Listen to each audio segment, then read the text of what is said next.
It's easy for anyone in the United States, or in Europe for that matter, to think that there's going to be an imminent crash in China. You pick up any major newspaper and you'll see an article about financial indicators surging, heavy debt levels, property prices increasing double, triple over the last few years.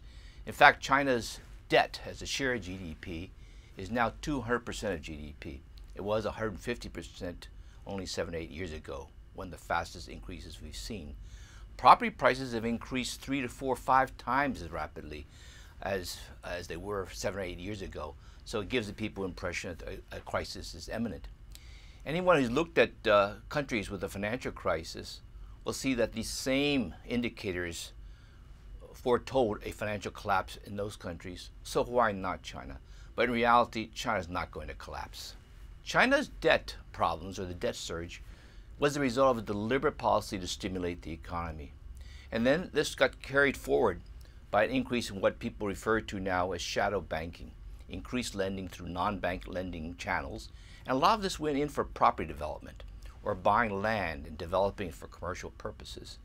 And somehow they've probably gotten a little ahead of themselves. You see these reports about ghost towns in China, where they built these little communities but no one lives in them.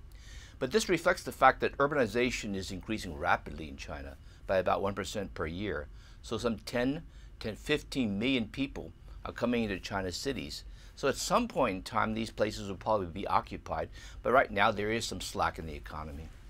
Most Chinese, or many Chinese, they pay for their homes in all cash.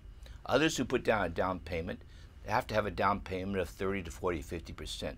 So you don't have the same kind of housing financial problems in China as you see in the West. Private property did not exist in China 15 years ago. All property was owned by the state. And then property was privatized. And when it became privatized, people realized they could actually sell, buy, or develop new property.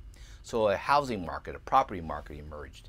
This market really only became serious around 2005, and then it took off. It was essentially a market trying to discover what is the value of land, what is the value of property. So property surged and it increased 3, 4, 5 times its fold. Land in China has huge value. You have 1.3 billion people in a country with buildable land much smaller than the United States. So you know that housing and property prices will be very, very high. In comparison, actually, with major cities in Asia, China's housing and property prices are not exceptionally high. They will likely hold their values, but they may have to dip a little bit because there's been some excessive speculation. Public debt in China is relatively modest. Central and local governments together, they have a debt maybe equivalent to maybe 50% of GDP. This is relatively modest by global standards. In the United States, local and federal government debt is close to 100% of GDP. In Japan, it's almost 200%. So the central governments and local governments in China actually have a very strong capacity to repay. And this is backed up by the fact that there's a lot of savings in China. Chinese save equivalent of 50% of the economy. This compares with maybe 15 to 20% in the West. So they have a lot of resources to pay off these debts. This is the economy which 5 years ago was growing at 10%, largely driven by investment, but that investment need is slowing down.